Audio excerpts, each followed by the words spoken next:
Good morning students. आपको पता है कि टॉपिक चल रहा है इलेक्ट्रिक डायपोल, और इलेक्ट्रिक डायपोल में एक बहुत अच्छा टॉपिक कराने जा रहा हूं बेटा। आज टॉपिक का नाम है electric field intensity due to dipole. देखो, ये एक अच्छा टॉपिक है, ध्यान से पढ़ना और अच्छे से समझना। जब हम डायपोल लेते हैं ना, डायपोल जब हम बनाते हैं तो एक बात सुन लो, ये डायपोल है, माइनस चार्ज है और एक प्लस। तो कहा यह जाता है डायपोल का ये जो लाइन देख रहे हो, ये जो लाइन है, इस लाइन को हम कहते हैं एक्सियल लाइन। डायपोल जैसे मान लो इस पेन के ऊपर मैंने एक चार्ज यहां बिठा दिया, एक चार्ज यहां बिठा दिया, प्लस क्यू बिठा दिया, माइनस क्यू बिठा दिया, तो ये जो एक्सिस बना ना, ये जो लाइन है ना बेटा, इसे हम एक्सियल लाइन कहते हैं। और मान लो डायपोल की लंबाई डी है। अब मान लो मैंने एक चार्ज माइनस क्यू लिया, एक चार्ज प्लस क्यू लिया, अब एक लाइन मैंने यूं खींच दिया।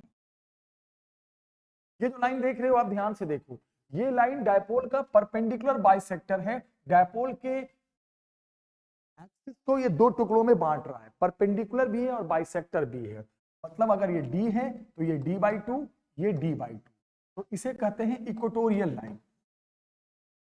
This is called equatorial line, equatorial line.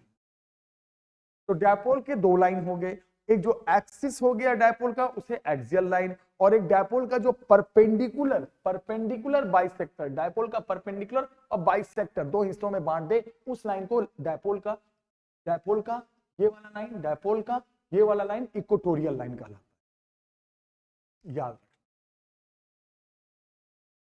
अब जब डेरिवेशन आएगा तो सबसे पहले आएगा कि इलेक्ट्रिक फील्ड इंटेंसिटी डायपोल का निकालिए, ध्यान से सुनना, डायपोल का निकालिए, इलेक्ट्रिक फील्ड इंटेंसिटी डायपोल का एक्सियल लाइन पे। सबसे पहले कहां पे निकालने जा रहे हैं? Eight axial line, axial line. तो इस डेरिवेशन में जब हम डायपोल की वजह से इलेक्ट्रिक फील्ड इंटेंसिटी निकालने जाएंगे तो कुछ बातों का ध्यान रखेंगे। पहली बात यह ध्यान रखेंगे कि हम इस डेरिवेशन में डायपोल की जो भी लेंथ माननी है, डी एक्स वाई जो भी माननी है, वो डबल करके माननी है। पहला पॉइंट तो ये याद रखना, इस डेरिवेशन में आर नहीं मानना है, 2r मानना है। उसके पीछे एक छोटा सा लॉजिक है, लास्ट में पता चलेगा। डायपोल की लेंथ डबल करके लेनी है, पहली बात तो ये क्लियर हो गया।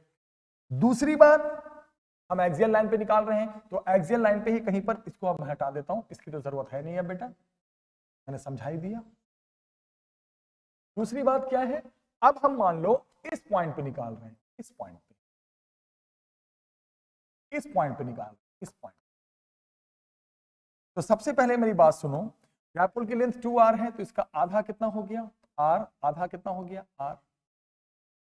और एक बात सुनो, जिस पॉइंट पे निकाल रहे हैं तो एक्सिस पे ही वो पॉइंट, एक्सियल लाइन पे, उस पॉइंट की डिस्टेंस डायपोल के सेंटर से लेनी है। तो x मान लो, y मान लो, जो मानना है, सेंटर से लेनी। याद रखना, याद, एक पॉइंट ध्यान रखना कि तो डायपोल की लेंथ डबल लेनी है और 2r मान के चलना है, और जिस पॉइंट पे निकाल रहे हो उस पॉइंट की डिस्टेंस ना तो इस चार्ज से, ना तो उस पॉइंट की डिस्टेंस इस चार्ज से, बल्कि डायपोल के सेंटर से।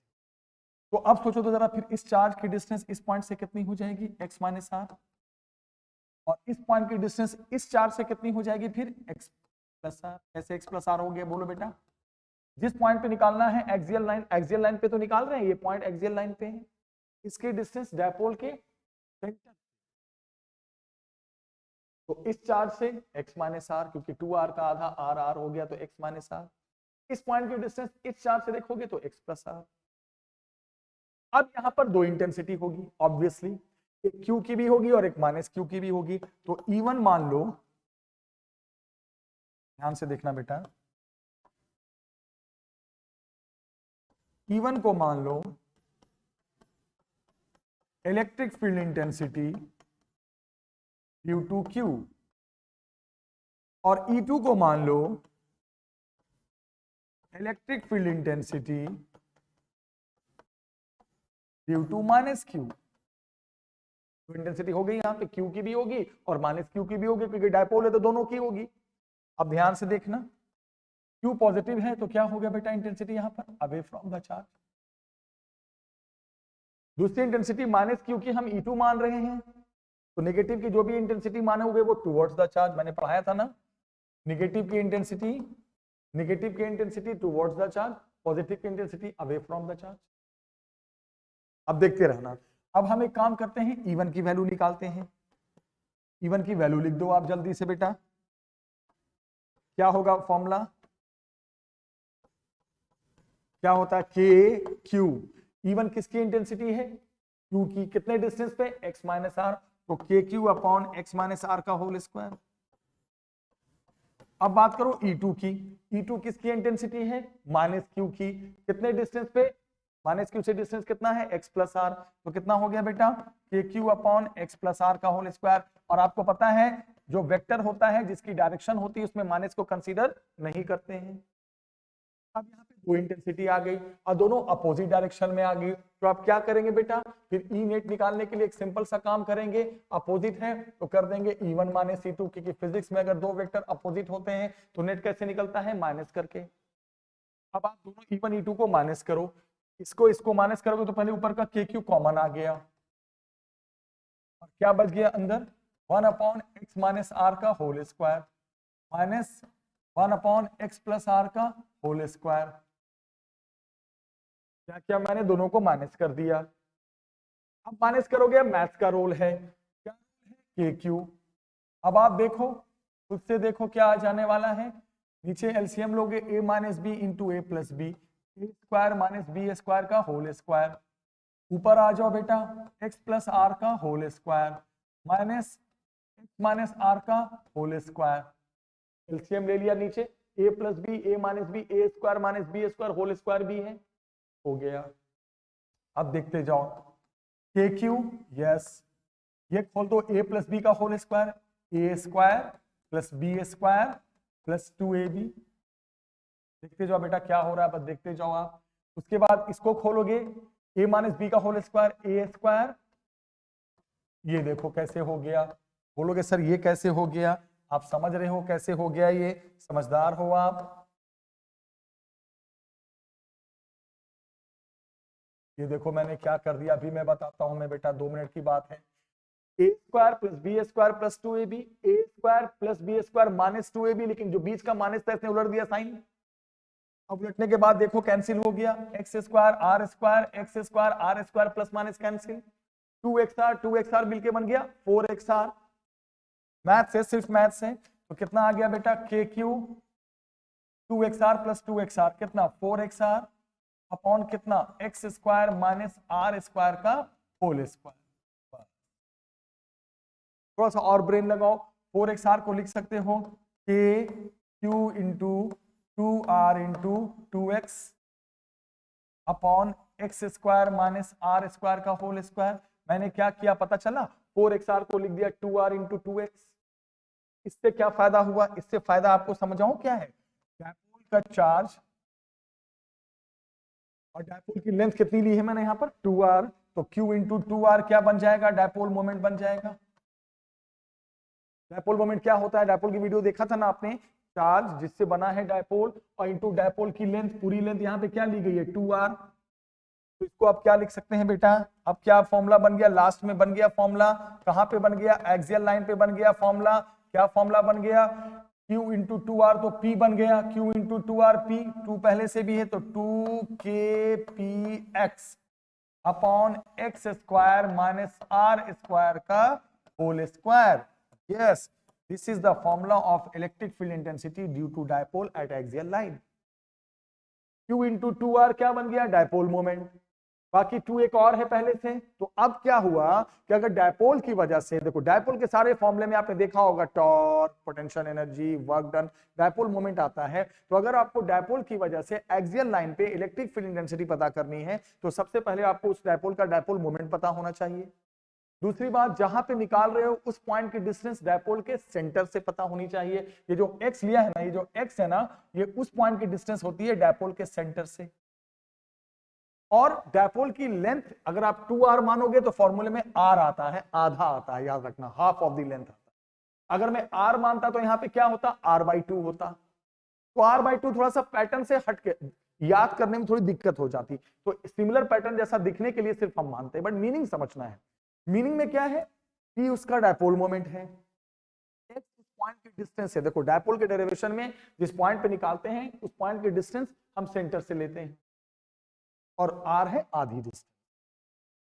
अब यहां पर जब आपने ये डेरिवेशन देख लिया है, ध्यान से देखना, तो अब यहां पर एक पॉइंट है, एक बड़ा इंपॉर्टेंट पॉइंट है। अगर डायपोल शॉर्ट हो जाए तो शॉर्ट डायपोल का मतलब जो डायपोल की लेंथ हम मानते हैं 2r वो स्मॉल हो गया। शॉर्ट का मतलब आइडियल डायपोल भी होता है, छोटी डायपोल, स्मॉल डायपोल। तो 2r स्मॉल हो गया तो r तो बेटा और भी स्मॉल हो जाएगा, और r स्क्वायर करोगे तो एकदम ही नेग्लेक्ट हो जाएगा। तो शॉर्ट डायपोल का अगर फॉर्मूला पूछूं एक्सियल लाइन पे, तो फॉर्मूले में जो r स्क्वायर है उसको इसके सामने नेग्लेक्ट कर देंगे, क्योंकि वो नेग्लेक्टेबल बन जाएगा।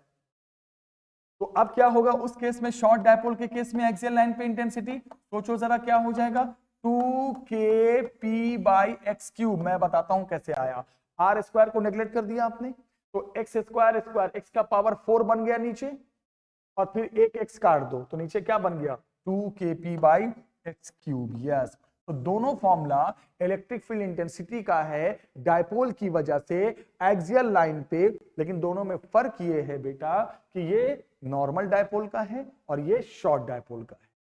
याद रख 2kp/x। फिनिश। अब आया कि अब निकालो इक्वेटोरियल लाइन, दो डेरिवेशंस हैं। अब आया अब निकालो इक्वेटोरियल लाइन पे, तो बोलोगे सर इक्वेटोरियल लाइन का मतलब आप समझदार हो, समझ रहे हो, हमने डायपोल ले लिया, ये -q, ये +q, ये डायपोल की लेंथ 2r। अब मुझे इंटेंसिटी निकालनी है पूरे डायपोल की इक्वेटोरियल लाइन। मैंने पढ़ाया था ना इक्वेटोरियल लाइन वो होता है जो डायपोल का परपेंडिकुलर होता है, और चाहे आप एक्सियल पे निकालो चाहे आप इक्वेटोरियल पे निकालो, डिस्टेंस तो आपको डायपोल के सेंटर से ही लेनी है x। तो ये आधा आधा कितना हो गया r एंड r। तो ये डिस्टेंस यहां पे निकालनी है ना बेटा, अब तो ये पॉइंट है ना, ध्यान से देखना, अब ये पॉइंट यहां है, तो ये r ये x, तो ये हो गया √x² + r²। यहां से डिस्टेंस भी वही हो गया बेटा √x² + r²। तो एक बात मैं बता दूं, इक्वेटोरियल लाइन पे अगर आप कोई भी पॉइंट लेते हो तो उसकी डिस्टेंस इधर से और इधर से दोनों चार्ज से सेम होती है। एक्सियल में नहीं था ना, एक्सियल में एक से डिस्टेंस x + r था, तो एक चार्ज से डिस्टेंस उस पॉइंट का x - r था। बट अगर बोले कि डायपोल की वजह से उस लाइन पे बताओ, इक्वेटोरियल लाइन नहीं लिखे, बोल दे उस लाइन पे बताओ जिस लाइन पे किसी भी पॉइंट की डिस्टेंस दोनों चार्ज से सेम होती है, तो समझ जाना इक्वेटोरियल लाइन। चलो स्टार्ट करते हैं। अब पॉजिटिव चार्ज की इंटेंसिटी E1 माना था मैंने, यहां भी E1 मान लो, तो पॉजिटिव है तो away from charge. Negative charge की intensity towards the charge E2 मान लो, हो गया। E1 E2 की वैल्यू सेम ही आएगी बेटा, यहां पर एक ही E मान लो, क्यों सेम आएगी, आप समझदार हो, दोनों चार्ज तो सेम है ही है, डिस्टेंस भी इस पॉइंट से सेम है। क्या होता है KQ, क्या होता है इंटेंसिटी का फॉर्मूला KQ/r, डिस्टेंस का स्क्वायर। डिस्टेंस क्या है चार्ज और पॉइंट के बीच का, देखो √x² + r² का होल स्क्वायर। कितना हो गया KQ/x² + r। सेम क्यों माना, क्योंकि वैल्यू सेम है, एक्सियल पे सेम नहीं था, डिस्टेंस अलग अलग था। अब आपको याद है प्रिंसिपल ऑफ सुपरपोजिशन, जब दो डायरेक्शन वाली चीज दो वेक्टर एंगल पे आ जाए तो नेट निकालने के लिए अंडर रूट वाला फॉर्मूला लेते हैं। अगर दोनों के बीच हमें एंगल पता होता तो कौन सा याद है, √E1² + E2² + 2E1 E2 और इनके बीच का एंगल। बट मजबूरी है मुझे एंगल पता ही नहीं चल रहा है, क्योंकि ये दोनों साइड की लेंथ सेम है बट इसकी लेंथ तो सेम नहीं है। अगर इसकी भी हो जाती तब तो बोलते हैं ये इक्विलैटरल ट्रायंगल है, ये सब 60-60 है, बाहर वाला 120 है, तब वो रूट वाला लगा के नेट निकाल देते। बट यहाँ तो पता ही नहीं चल पा रहा है ये एंगल, क्योंकि इक्विलैटरल ट्रायंगल तो है नहीं। तो आपको मैंने क्या पढ़ाया था, उस केस में रिजॉल्व करते हैं। जब दो वेक्टर हो, डायरेक्शन वाली चीज हो, एंगल पे हो और एंगल का पता ना हो तो रिजॉल्व करते हैं। तो रिजॉल्व करने के लिए आपको क्या करना पड़ेगा, अपने मन से यहाँ पे थीटा एज्यूम करना पड़ेगा, ये काम करना पड़ेगा। तो देखो ये थीटा तो ये भी थीटा हो गया बेटा, अल्टरनेट से, और ये थीटा तो ये भी थीटा हो गया करस्पॉन्डिंग से। ये काम करना पड़ेगा अपनी मर्जी से, थीटा को आपको लेट करना पड़ेगा, थीटा को आपको लेट करना पड़ेगा, क्योंकि रिजॉल्व करना है, क्योंकि रूट का फॉर्मूला नहीं लग पा रहा है। अब E1 को दो टुकड़े में तोड़ दो बेटा। E1 का इधर आ जाएगा, देख लो, थोड़ा मैं इधर हटा के लिखता हूं। E1 का इधर आ जाएगा बच्चे E1 कॉस थीटा, ऊपर आ जाएगा बेटा E1 साइन थीटा। E1 को तोड़ दिया दो पार्ट में, E2 को भी पार्ट में तोड़ो। E2 ऐसे है ना, एक इधर जाएगा एक इधर जाएगा, E2 का भी इधर ही आएगा एक E2 कॉस थीटा, और एक E2 का नीचे की तरफ आ जाएगा बेटा E2 साइन थीटा। E2 का एक इधर एक इधर, E1 का एक इधर और एक इधर। अब आपको साफ दिख रहा है कि E1 साइन थीटा और E2 sine theta equal and opposite, क्योंकि E1 E2 की वैल्यू तो सेम है ही है और अपोजिट भी है, तो ये दोनों कंपोनेंट हो गए कैंसिल। कैंसिल होने के बाद बचा ये दोनों कंपोनेंट, और ये दोनों कैंसिल इसलिए नहीं हो पाया कि एक ही तरफ है। तो अब क्या करेंगे इसको हम, अब इसको हम नेट निकालेंगे, तो ई नेट क्या आ जाएगा, आप समझदार हो, समझ रहे हो, ई नेट की वैल्यू आ जाएगी, उधर है ना दोनों, E1 cos theta plus E2 cos। E1 E2 तो सेम है, तो E और E सेम होगा, तो ये बन जाएगा 2E cos थीटा, सेम है। E की वैल्यू रख दो, E की वैल्यू निकाल चुके थे आप पहले, 2KQ upon x square plus r square. रही बात cos थीटा की, तो cos थीटा तो आप ट्रायंगल से निकाल सकते हो। यहां पर देखो cos थीटा क्या हो जाएगा, ये राइट एंगल ट्रायंगल देखो जरा एक बार ध्यान से, base upon hypotenuse r upon under root x square plus r square. cos theta यहीं से निकल गया बेटा, base upon hypotenuse. cos theta को क्या लिख सकते हो, r upon under root x square plus r square. इस रूट को हम हाफ लिख सकते हैं ना, क्या फर्क पड़ता है, रूट को हाफ लिख दिया, cos थीटा भी लिख दिया, ये 2 ये E ये cos थीटा। अब थोड़ा सा ब्रेन लगाओ, Q और 2R चार्ज इनटू डायपोल की लंबाई, E तो आ ही गया, E तो आना ही आना है लास्ट में, तो क्या बन गया E इक्वेटोरियल लाइन पे आ गया फॉर्मूला, खत्म topic. KQ into 2R P, और नीचे x square plus r square, और ये भी x square plus r square, लेकिन एक का पावर 1 है एक का पावर हाफ है, बेस सेम है तो पावर जुड़ जाते हैं, 1 प्लस हाफ 3/2, तो x square plus r square का power 3/2। This is the formula of a dipole at equatorial line, meaning वही है सब कुछ, P dipole moment, X dipole के सेंटर से उस पॉइंट की डिस्टेंस, R डायपोल की लेंथ का आधा, हाफ, R 50% है, ध्यान रखना, क्योंकि लंबाई 2R है। अगर मैं R लेता तो R/2 दिखता है यहां पर, बस मीनिंग तो वही है, हाफ। अब किसी ने कहा कि अगर ये डायपोल शॉर्ट हो जाए, शॉर्ट डायपोल हो जाए, आइडियल डायपोल हो जाए, अभी 2 मिनट पहले मैंने पढ़ाया था, अगर आपका आइडियल डायपोल होता है तो ये वाला टर्म नेग्लेक्ट हो जाता है, तो जब इसको तुम गायब करोगे तो एक्स स्क्वायर और उसका पावर 3/2, तो 2 और 2 कट जाएगा। तो अगर शॉर्ट डायपोल के लिए पूछा जाए तो वही फॉर्मूला बन जाएगा KP/x3, KP/x3 बन जाएगा, देखो आप दिख रहा है, KP/x3 बन जाएगा, क्योंकि आर स्क्वायर अभी पढ़ाया ना एक्सेल में भी, आर स्क्वायर को नेग्लेक्ट कर दो ना, फिर 2 कट के ये बन जाएगा। तो ये नॉर्मल डायपोल, ये शॉर्ट डायपोल, कहां पर, इक्वेटोरियल लाइन। अब अगर ध्यान से देखोगे बेटा, तो अभी 2 मिनट पहले एक बात बताई थी मैंने, आपको समझ में आया कि नहीं आया। शॉर्ट डायपोल के लिए एक्सियल लाइन पे इंटेंसिटी जो मैंने पढ़ाया था, 10 मिनट पीछे देखना वीडियो, 2 KP/x3 था, और इक्वेटोरियल लाइन पे जो शॉर्ट डायपोल के लिए आया वो देखो KP/x3 आया। तो यहां साफ दिख रहा है कि एक्सियल लाइन पे जो इंटेंसिटी होती है डायपोल की वजह से, शॉर्ट डायपोल की वजह से, वो इक्वेटोरियल पे जो इंटेंसिटी होती है उसकी डबल होती है। देखो पता चला ना, डबल होती है, देखो डबल होती है, डबल होती है। ये भी एक रिलेशन याद रखना कि एक्सियल पे इंटेंसिटी इक्वेटोरियल की इंटेंसिटी की वजह से डबल के साथ डबल होती है डायपोल की। एक और चीज सुनो, इंटेंसिटी आप देख रहे हो डिस्टेंस के क्यूब के इनवर्सली है। डायपोल की इंटेंसिटी डिस्टेंस के स्क्वायर के नहीं होती, आपको मैं बताऊं, वो डायपोल, अगर डायपोल की इंटेंसिटी है तो जिस डिस्टेंस पे आप निकाल रहे हो वो डिस्टेंस के क्यूब के इनवर्सली होती है। और अगर सिंगल चार्ज का देखोगे तो मान लो, याद है, डिस्टेंस के स्क्वायर के इनवर्सली होता है, देखो KQ/r²। तो सिंगल चार्ज की इंटेंसिटी, सिंगल चार्ज की वो डिस्टेंस जो भी ले रहे हो XYZ जहां पे निकाल रहे हो उसके स्क्वायर की इनवर्सली होती है। डायपोल की इंटेंसिटी निकाल रहे हो जिस डिस्टेंस पे, उसके क्यूब के इनवर्सली होती है। देखो ना, डायपोल में डिस्टेंस कहां से लेते हैं? डायपोल के सेंटर से। सिंगल चार्ज है तो चार्ज से, लेकिन ये याद रखना कि डिस्टेंस के साथ दोनों रिलेशन होता है बेटा इंटेंसिटी का। ये बात याद रखना।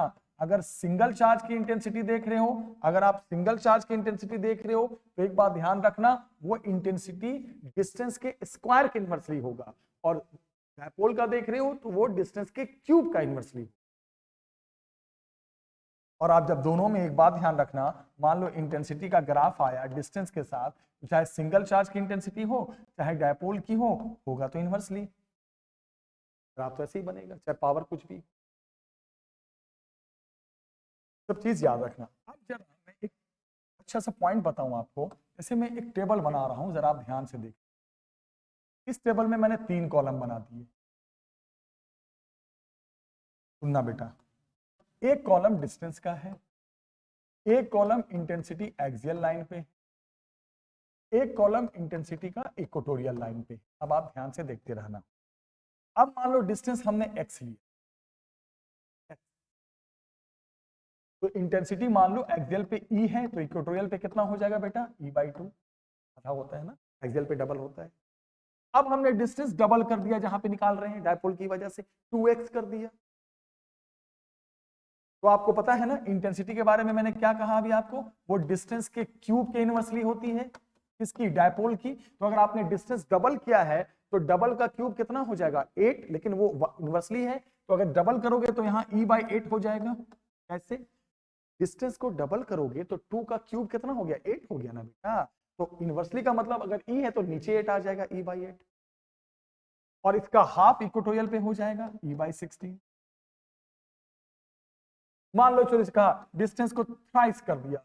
डायपोल से जो हम डिस्टेंस लेते हैं डायपोल के सेंटर से, मान लो जहां पर निकाल रहे हैं हम एक्सियल पे या इक्वेटोरियल पे, वो हमने 3 गुना थ्राइस कर दिया। तो थ्राइस करोगे तो 3 का क्यूब आ गया। ये डिस्टेंस जितना है उसका क्यूब टाइम्स ई चेंज होगा, तो 3 का क्यूब कितना हो गया? 27। ई अपॉन कितना हो गया? 27। Intensity of 1/27 times. नीचे क्यों आ रहा है? क्योंकि इनवर्सली है। इसका हाफ हो जाएगा तो वो आ जाएगा कहां पर? इक्वेटोरियल पे आ जाएगा। ये सब भी पॉइंट या रिलेशन है ना। इंटेंसिटी एक्सियल पे जो होती है उसकी हाफ इक्वेटोरियल पे होती है, और जितना टाइम्स आप डिस्टेंस चेंज करोगे उसका क्यूब टाइम्स इंटेंसिटी चेंज होगा, और इनवर्सली का मतलब नीचे वो वैल्यू आएगी। इनवर्सली है 2 डबल करोगे क्यूब 8, 3 5 करोगे 27, बट वो इनवर्सली है तो सब वैल्यूज नीचे आ जाएंगी। तो याद रखना, अगर कोई भी सवाल दे दे, कभी भी कोई क्वेश्चन में दे दे कि भाई एक डायपोल है जिसका डायपोल मोमेंट 5 कूलम मीटर है, और बोले कि इस डायपोल की वजह से एक ऐसे पॉइंट पे निकालो, या जैसे मान लो मैं ऐसे देता हूं सवाल, है ना, आपको मैं और आसान कर देता हूं। किसी ने कहा कि भाई ऐसा है कि आपके पास ना एक ऐसे है, एक -5 माइक्रोकूलम है, एक +5 माइक्रोकूलम है, और यहां पर इंटेंसिटी निकालनी है 0.1 मीटर पे, और ये दे रखा है 0.05 मीटर, और ये भी दे रखा है 0.05 मीटर। यहां पे इंटेंसिटी निकालो। तो आप देखा करो, कह रहे ये तो डायपोल है। अरे भैया ये तो डायपोल है। अब हम थोड़ी बार बार टुवर्ड्स और अवे करेंगे। जब आपको डायपोल लग रहा है, +5 और -5 और इक्वेटोरियल लाइन पे पूछा है, तो ड्रामा करो बंद, ड्रामा करो बंद। ये इक्वेटोरियल लाइन पे पूछा है ना, यहां पर पूछा है, तो सीधे सबसे पहले 2r कितना होगा, लेंथ कितनी होगी? 2 × 0.05, 2r। उसके बाद P निकालो तुरंत, Q × 2r। Q कितना है? 5 माइक्रोकूलम, 5 × 10⁻⁻6 × 2, ये भी जो भी आ गया 2 × 0.05, ये तुम्हारा P बन गया, पूरा डायपोल मोमेंट बन गया। यहां निकालनी है उसकी डिस्टेंस सेंटर से, यहां पे निकालनी है ना मुझे, इक्वेटोरियल लाइन पे। उसकी डिस्टेंस सेंटर से कितनी है? 0.1। एक्स भी दे ही रखा है 0.1। बस निकाल दो इंटेंसिटी। क्या होता है फॉर्मूला बेटा? इक्वेटोरियल लाइन पे फॉर्मूला पता ही आपको, के का मतलब 9 × 10⁻9, पी अभी आपने निकाला देखो, अपॉन x² + r² का पावर 3/2। अब रखो बस। अब थोड़ी करेंगे पॉजिटिव का अवे, नेगेटिव का टुवर्ड्स। जब डायपोल बन रहा है तो डायपोल का फॉर्मूला लगाओ ना, फिर थोड़ी टुवर्ड्स अवे। हाँ, दोनों अगर प्लस प्लस होता, डायपोल नहीं होता, तब तो अवे अवे, फिर वही जो ड्रामा था पुराना वाला। तो डायपोल बनना है तो डायरेक्ट फॉर्मूला लगाना डायपोल का। फिर कभी कभी क्या होता है, ये डिस्टेंस नहीं देता है, ये देता ही नहीं है, तो समझ जाते हैं वो डायपोल शॉर्ट है। कभी कभी ना डायपोल की लेंथ नहीं देगा, ये सब कुछ नहीं देगा, समझ आना शॉर्ट डायपोल है। तो वहां पे क्या करेंगे, वहां पे इंटेंसिटी सीधे kp बाय एक्स क्यूब कर देंगे, आर का कोई रोल ही नहीं रहेगा। सब चीज याद रखें। तो जब लगे डायपोल की वजह से पूछ रहे हैं, डायपोल है तो सीधे डायपोल का फॉर्मूला दोबारा डिराइव थोड़ी करेंगे टू वर्ड्स अवे करके। तो बेटा आज की इस वीडियो में मैंने डायपोल की वजह से एक्सियल लाइन पे, डायपोल की वजह से इक्वेटोरियल लाइन पे कुछ अच्छे क्वेश्चंस कराए। मुझे पूरी उम्मीद है समझ में आया होगा। अच्छी लगे तो लाइक जरूर करना, एक लाइक करना है बस, यूं लाइक कर देना है और शेयर करते रहना बेटा। नेक्स्ट वीडियो मिलते हैं, टेक केयर, बाय बाय।